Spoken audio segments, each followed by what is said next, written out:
Hey there, once again, welcome into Drummer Daily. This is episode number 144, 144. I am happy you could join me. I'm happy that I'm here. I hope you're happy that you could join me too. I hope you don't regret this decision. I'm going to do my best today to make sure you don't regret joining me for the next 10 minutes or so on Drummer Daily. All right, so I've got another listener question today. This one comes from Rio, and he says, as a drummer, how is it possible? He mentioned earlier in his email, he mentioned that he saw that some other famous touring artists, homeschooled their children while touring. And so he's asking, how is it possible to homeschool your children while you were touring? Also, any idea about going for your dream but not being selfish and being best to your family? So those are really great questions, Rio. And I think the theme kind of the questions is, I've got a family that I care about, and I want to be a professional drummer. So how do I balance my family with my dream? To tell you, to start out with, the first thing I want to say is that, I do have a family. So I have a wife and I have a son. He's 5 years old. He's about to start school this year. And so, these family considerations are something that I think a lot about, and I've thought a lot about for the past 5 years. To give you a little story, when my son was born, he was born in February, and I'm trying to remember, I believe he was maybe 2 or 3 weeks old. My wife remembers better than I do. He was only a few weeks old when I had to leave and go on tour in Canada for a couple of weeks. So very early on, with a newborn baby, I had to leave and go on tour.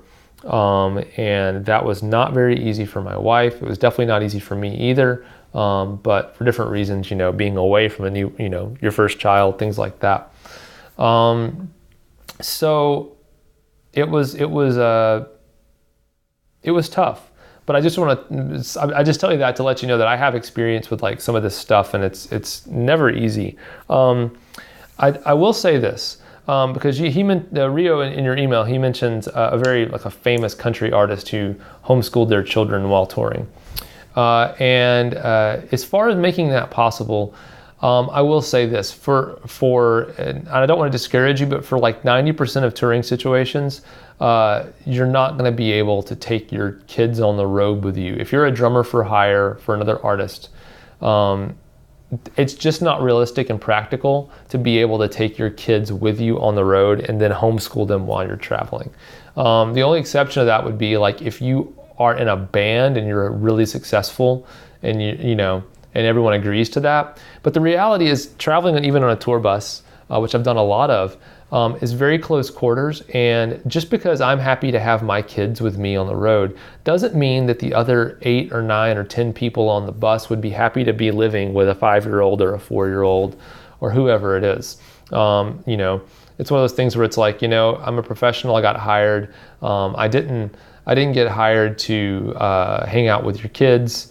I'm being very harsh in the way I'm describing this, but that's kind of the thing that the mentality people take. A touring gig as a drummer or any musician is a very professional situation. It'd be like bringing your kid to work with you in the office every single day, but then also remembering that this office is an office that for a certain period of time you're living in and you're sleeping in, and your kid waking up in the middle of the night crying or screaming or whatever might happen. All that stuff is not something that everyone else necessarily signed up for. And so if that ever was going to happen, you'd have to, get everyone to sign off on it. But I do know some touring artists who homeschool their children, and some touring musicians, who homeschool their children, but none of them travel with them. They do homeschool their children, but it's, their spouse stays home and takes care of the homeschooling a lot. So I would just say that as far as the touring thing goes, but again, if you're away and then your kids are at home being homeschooled, it's really no different than them being at home and going to school. As far as like whether or not they're around you, you're still out of town, not with them either way. And so I wouldn't choose for me, I wouldn't choose to homeschool my kids just based on the fact that I'm a touring drummer, because the reality is I'm not going to see them any more by them being homeschooled than if they weren't, because I'm still not being, they're not touring with me basically. So hopefully that helps a little bit with that.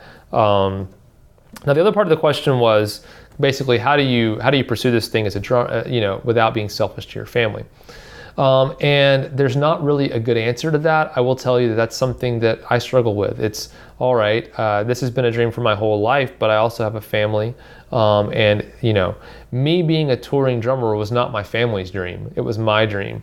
I can promise you that when my wife was a little girl, she didn't dream of having a husband who traveled as a drummer all the time or traveled as a musician and wasn't there a lot. So you have to remember the very first thing is that this is your dream, and it's. I know you probably have support of your family, or you want to have support of your family, and I have support of my family for what I do. But just remember that they're supporting me in my dream. It's not necessarily their dream. So sometimes that means you have to make sacrifices. That means you say no to some things, and you also always block out time where you're going to say no to everything, and you say, you know what, this is family time. I'm not traveling. I'm not doing this or that. I'm just going to hang out with the family. And that's something that I've had to do. I've had to be really disciplined about. There's been times when we planned on doing having vacations, family vacations, and then things snuck up, and we never actually booked, flights or travel or whatever. And gigs came up when I took them, and we never really actually did it. So now on the calendar, we block out time and say hold for vacation. And that means I don't get to schedule anything in those times. And it's up to us to schedule a vacation. Actually, in fact, that time is coming up as I'm recording this. These next 2 weeks are actually time that we've blocked out for vacation, just like that. So I would say that, you have to make sure you have the support of your family. And the most important thing, like I mentioned earlier, and this is, I think that without going down a laundry list of specifics, I think that the most important thing you can do to help balance and not feel selfish about your pursuit of your drumming career is to just always keep in mind that this is your dream, it's not your family's dream. And so even if they support you, remember that they didn't necessarily sign up for all of this stuff, but you did. So you've got to kind of live in that, and there's never going to be a resolution unless you decide to quit drumming, which I don't think you're going to do. There's never going to be a resolution. You're never going to have like a time when it's like, oh, now I don't have to think about that. You're always going to have to think about that. There's not a hard and fast rule you can use. It's going to just say, all right, here's a solution to that problem. Here's how you don't have to think about it anymore. That just doesn't happen. And I've been doing this for a long time, this drumming thing for a long time. And there's never a point which I'm just like, oh, I finally achieved balance. I don't believe that that's possible to achieve it. Now you can always pursue it and you can get close to it, but I never feel like I've hit the balance. I probably have actually, found a good balance between drumming and family at some points in my life, but I'm never sure of it. And I know when I've gone, off the deep end one way or the other, and either ignored my drumming too much and not kept up on my craft, or my family is starting to suffer from my relentless pursuit of my career as a drummer. So it's one of those things you kind of know when you've gone off the deep end, but you may not know when you're doing it just right. So hopefully that helps in a very non-helpful way. It seems like it wasn't very helpful, but I think those are some good principles you can follow. All right, so thank you so much for joining me today on Drummer Daily. I'm looking forward to doing so many more of these and doing hundreds of episodes more where I can answer tough questions just like this. And I hope you enjoyed this today. All right, we'll talk again soon. Bye for now.